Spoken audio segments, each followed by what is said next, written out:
3-4 คืนเลยเนาะ2 คืน 2 คืน 3 คืนตัวลอยนอนหันหน่อยนึงเอาลูกลอยมานอนมันตกหนักอะเรียรอตกป้าล่มลงตอนเนาะตกลมหลอง ฝันดีอยู่บ่มีความฝันบ่เพิ่นบ่ได้ให้โชคให้ลาบบ่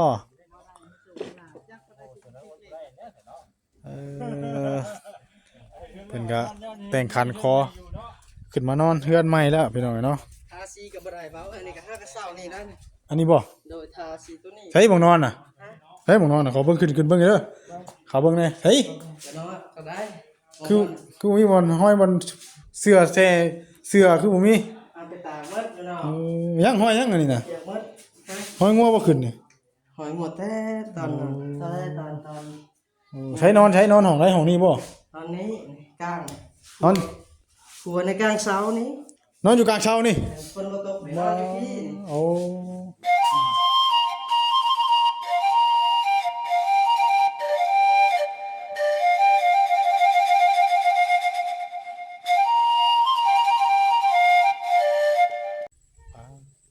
เปิดมาฮอดพี่ก็จนสิค่ำพี่น้องเลยเนาะ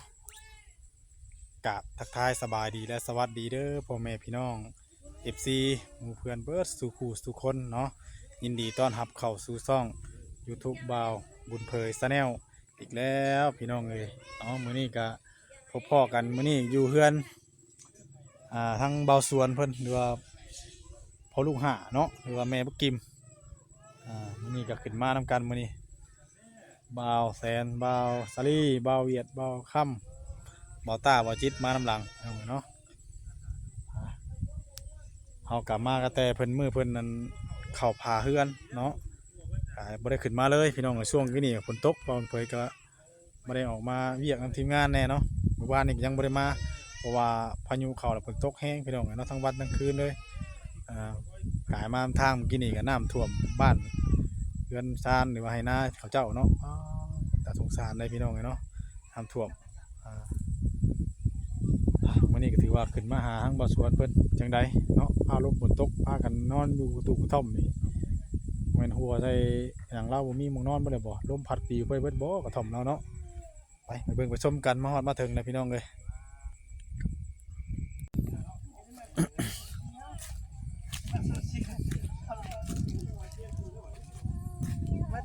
นั่งล่ะสบายดีเด้อสบายดีดูหากระตื่นนอนบ่หากระตื่นนอนคือข่มหันเลยบัดนี่สบายดีเด้อสบายดีเอาดูก่อนเนาะมันกระตื่นนอนเอาเดี๋ยวเขาสิย่างไปเบิ่งเฮือนเบิ่งซานแล้วก่อนเนาะเห็นใดคือเป็นเตือแท้บัดนี่ฮะมีง่ายบ้านนอนแล้วเบาง่ายบ่นอนเลยโดยโอ้ขึ้นตกหนักเลยเข้าไปนอนในพุ่นเข้าไปนอนในผู้โดยแต่งคันหานอนแต่งหานอนคุดบ่าวแสนบ่าวสลีไปเบิ่งก่อนเนาะโดยเอาเป็นว่าขึ้นมานอนได้พี่น้องเนาะไปส่องมันก่อน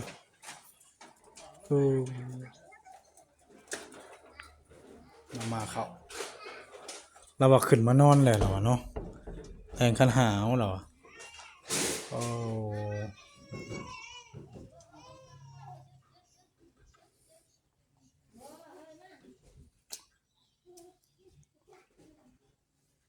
พอดีงามครับพี่น้องสำเนาะ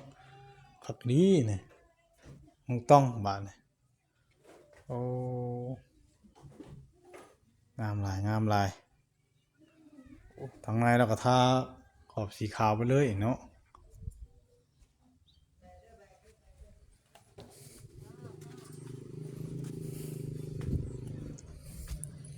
ภาพกระแสสีแบบ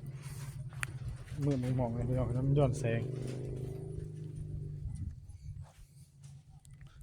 โอ้สีขาวตัดงามปัญญังพี่น้องเลยข้างในกับผลมากคือเก่าฝนที่ตกอีกแล้วมาบ้านบ่อสวนฝนตก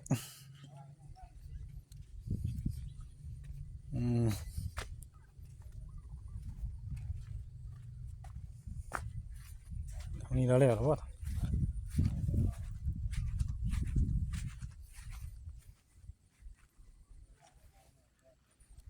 งามเลยพี่น้องเนาะ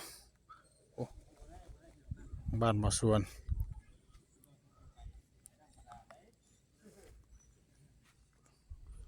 รถบ่าวจิต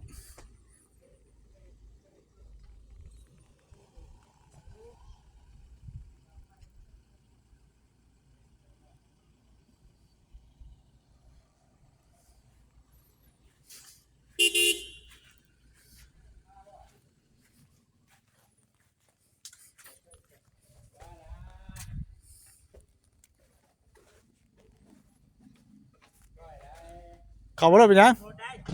เจ้าบ่ฮู้ว่า ให้มันให้ยืน เพราะว่าฮู้ว่าสิเฮ็ดสิใช้เอาเฮ็ด โดย แล้วมันสิเหมาะเนาะให้ที่ให้มึงมาบอกว่าใช่แม่คือเนาะ โดยจักบนใดบนเหมาะ ไปทางไหนเนาะไอ้ที่พี่บอกว่าเรื่องหัวบ่ได้เนาะ ทางพอกินเพิ่นทำความสะอาดเนาะ โดย เก็บกวาดแล้วบัดนี้ คือว่าน อนมานอนพี่เดี๋ยวจะคืนแหละ คือว่า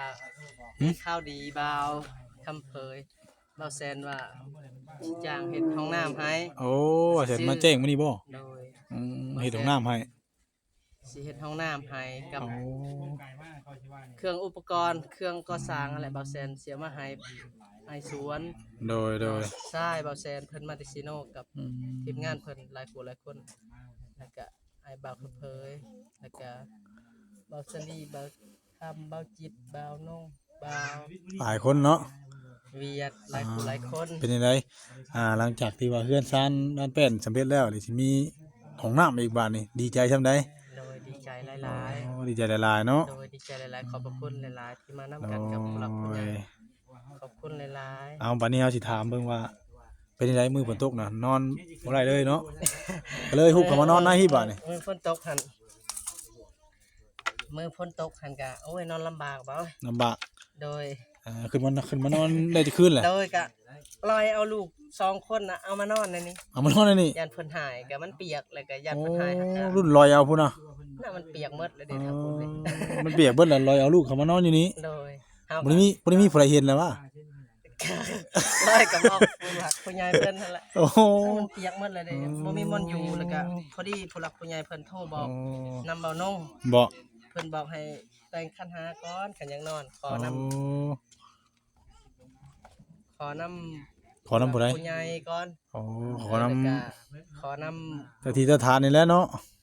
คุณป้าคุณ โอ้ ลุง โดย แสนคุณพ่อคุณแม่ อ่าน อนก็อยู่ดีมีแห้งบ่แม่นว่าคืนบ่ทันได้คืนบ่ทันได้ผูกคอเต่อแขน แม่น อันนี้คือคืนไป ขึ้นนอน คืนนอนฝนตก เพราะ หนั ว่า กอันนี้ก็ยัง มัน มืดทางใต้มืดนักขนาดนั้นทางฝนทางเมืองชน ไล่3-4คืนเลยเนาะ 2 คืน 2คืน สามคืนตัวลอยนอนหันหน่อยหนึงเอาลูกลอยมานอนมันตกหนักอะเรียรอตกป้าล่มลงตอนเนาะตกลมหลอง ฝันดีอยู่บ่มีความฝันบ่เพิ่นบ่ได้ให้โชคให้ลาบบ่เออเพิ่นก็แต่งขันคอขึ้นมานอนเฮือนใหม่แล้วพี่น้องเนาะ ทาสีกับบ่ได้เบาอันนี้ก็5กระเช้านี่นะ อันนี้บ่ โดยทาสีตัวนี้ ใช้หม่องนอนน่ะใช้หม่องนอนน่ะขอเบิ่งขึ้นเบิ่งเด้อเขาเบิ่งแหน่เฮ้ย ก็นอนก็ได้ คือบ่มีบ่อนห้อยบ่อนเสื้อแท้เสื้อคือบ่มี เอาไปตากหมดเนาะ ยังห้อยยังอันนี้น่ะ เปียกหมดฮะ ห้อยงัวบ่ขึ้นนี่ หอยหมดแต่ตอนนั้นตอน ใช้นอนห้องใดห้องนี้บ่ ตอนนี้กลาง นอน หัวในกลางเสานี้ นอนอยู่กลางเช้านี่ ฝนบ่ตกนอนอยู่ที่นี่ โอ้ลึกดีเนาะ เปิดก็ได้นี่ อืมเปิดเนาะให้มันสว่างมืดได้นี่นอนอยู่กลางนี่โอ้ถ่ายเองเจ้าบ่นี่ ฮะ ถ่ายเองบ่ โดยท่าเองนี่ โอ้แจ๋วงามบัดนี่ขายมาเพื่อนเจ้าแล้วงามคักเลยโอ้ถือว่าคืนที่2คืนที่3มื้อแรกนี้เนาะ ขึ้นที่3มื้อแรก มันบ่ไหวเด้อฝนตกเนาะ โดยได้อักฝนตกกับหัวก็ยังบ่อนเดียวหั่น หัวบ่หวั่นหัวบ่ โดยอยู่ฝน ฮะ ในนี้มันหัว หัวลงได ฟองนี้ อ๋อ มือจะสิอัดมือนี่ห้าก็เศร้าตก เดี๋ยวเบิดผลแล้วจังหน่อยบัดนี้ โอ้ยังบ่ทันแล้วเลยเนาะเจ้าท่านี่ ยังบ่ทันได้แล้ว โอ้ คนและสุดคอต่อแขนกับผู้รักผู้ใหญ่เนี่ยพอยักครูเพิ่นมากอ่ะในนี้แหละผูกแขนเบาแซน เดี๋ยวอยู่นี่แหละมือขึ้นพุ่นแล้วเนาะแต่ว่าเจ้านี่ ก็ให้ คื มา อ ได้บาง ขึ้น เพิ่นกับเบิดสุขสุขคน มากันเลยเนาะ ก็ มื้อไหนสิขึ้นเฮือนล่ะมื้อไหน คือว่าเพิ่นเขียนไว้ในโทรศัพท์เปล่าน้องคือว่า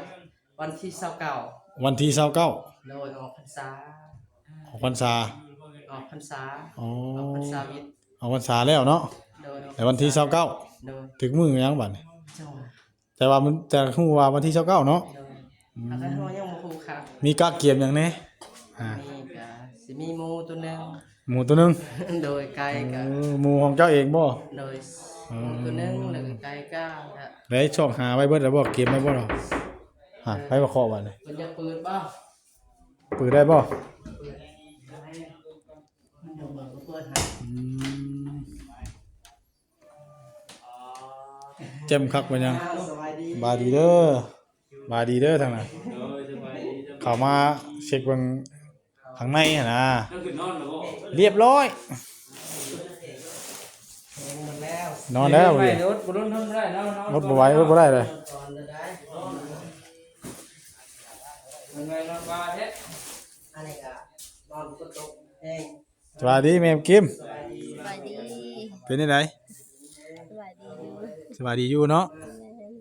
ฝนตกพักกันไปอยู่ไส เด็กเรียนอยู่แหละ อยู่เฮือนใหม่นี่บ่ แม่น โอ้เป็นจังไดฝนบ่ได้คักกว่าอยู่ตูบมันบ่ คุณพระต่าง อยู่หั่นนั้นผลสาดเขา แม่น จักเอาลูกบ่จักคุบผ้าเนาะ แม่น ไปถึกลึกน้องอยู่ แม่น อดบ่ได้ทนไหวห้วย เสื้อผ้าลูก อืม เปียกหมืด เออ ตากมื้อนี้ก็เป็นหาพุ่น กินข้าวกับหยังมื้อนี่ กินไข่ไก่ด้วยนี่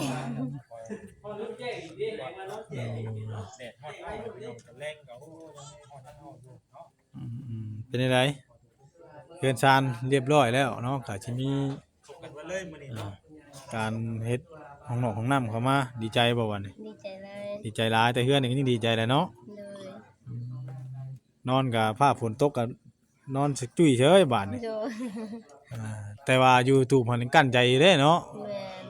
โอ้สาดเข้าเบิดเลยเนาะฝนก็ตกแท้ตกว่าเลยพี่น้องเอ้ยนั่นก็ได้ ตกก็แห้งแห้ง ได้ปูได้ปลาลายอยู่บ่ บ่มีบ่มีเออเห็นได้สวนพักคือเห็นไปอยู่สวนพักคุณกี่นี่ ลูกพัก ลกพักลกหญ้าบ่ แม่น อืม แล้วว่าเป็นเขากินผักบัว โอ้ เพราะว่านี่ ปลูกผักบัวบ่ ผักบุ้ง ผักบง โดยเด็กไว้ก็ไปเกี่ยวหญ้าให้งัว อื แต่ ม ลูกอยู่เพื่อนแหละโอ้ยว่าบ่ได้เบิ่งบ่ บ่ ลืมว่ะแม่ มื้อนี้ลูกชายไปโรงเรียนบ่มื้อนี้ แม่นไปโรงเรียนเมื่อวานนี่บ่ได้ไป ฝนตก ฝนคือมื้อ ฝนตกมื้อเนาะมาเบิดทุกคนเลยมื้อนี้พี่น้อง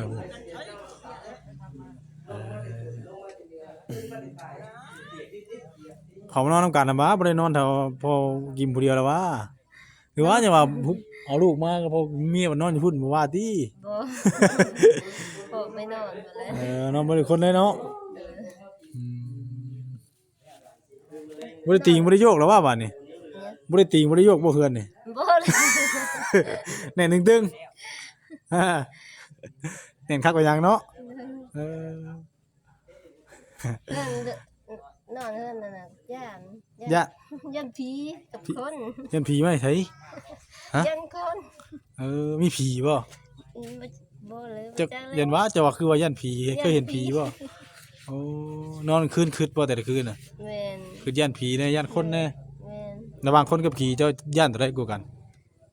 คนพุ่นแหละ ย่านคนผมบอกกินนี่ว่าคือว่าย่านผีอะเนาะพอแล้วครับ ผีพร้อม เอาบ่พอขออันนี้ถามเจ้าด้วยว่าเจะมานอนอยู่นี่เจ้าเคยเห็นผีบ่ บ่เคยเห็น คือย่านแท้ เนี่ย เออบ่ว่าคนขึ้นย่านแท้เนาะมันเฮานอนอยู่ตูบอยู่หยังเนาะบ่ได้มีแนวดอกแนวหยังไว้เนาะกึ่งปึ้งอยู่เนาะ ดอก มา อั โดด นนี้ก็ตอน11 โมงแล้วดับ ดอกไผนี่บ่ แม่น เออ แล้วนอนเมื่อคืนนี่ก็ตื่นแล้ว มาสิเขานอนนำดุระว้าย อืม ไฟกระดับใต้แล้ว เอาไฟมันบ่หุงเท่าแจ้งบ่ไฟน่ะ บ่ เอาเลยจักมุ้งมันดับ 9โมงดับ บ่คูดอกนี่ แม่น เอาเลยคือแดดบ่แดดอยู่อันนี้เป็นไฟดอกซาเซลล์นะพี่น้องเนาะแต่ว่าเป็นทางว่าเผยใช่น่ะเบิดคืนเท่าแจ้งเลยได้ เออ อืมโอ้นอนอยู่ตู้พันย่านพีว่าซั่นเนาะเอาโอ้ลมถามไทยทั้งโอ้เอ้าดอกไฟตัวนี้แหละพี่น้องเลยเนาะผู้เราก็เก็บกวาดส่วนพักส่วนหญ้าเรากับผู้เราตากฝ้าตากเพเพื่ออยู่เพราะว่าฝนตกได้พี่น้องเลยนี่จะเป็นทางด้านดังเนาะ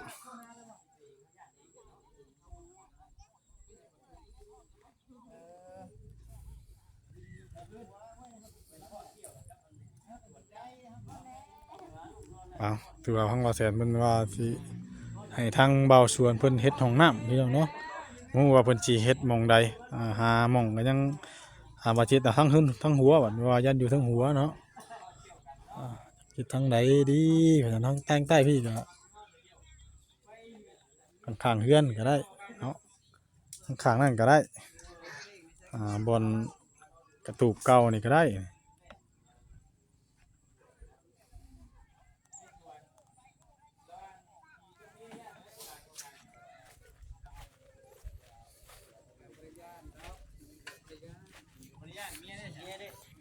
เบิ่งประตูแล้วว่าผล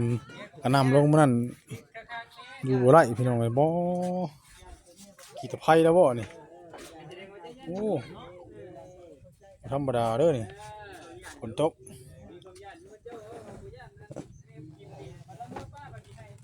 เฮ็ดเป็นได้นี่เนาะยามล่มพึบลงบ่นี่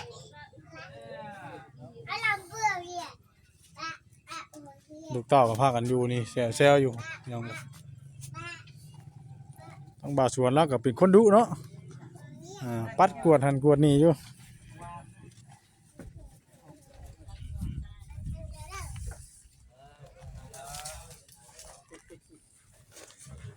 ดุ บักกิมเย็นแม่บักกิม บ่ได้จริงงั้นบ่ได้ย่านผีบ่ บ่เย็นแม่กิมเย็นแม่กิมแล้วปะ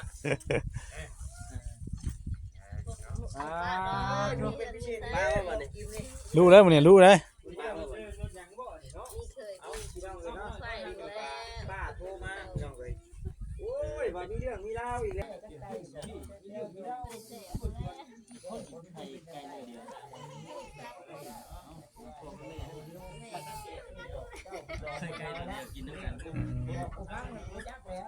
ขุดดินนี่ใช่น่ะ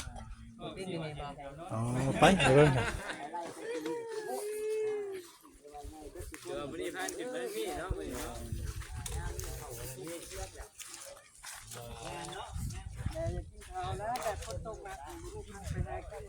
หึ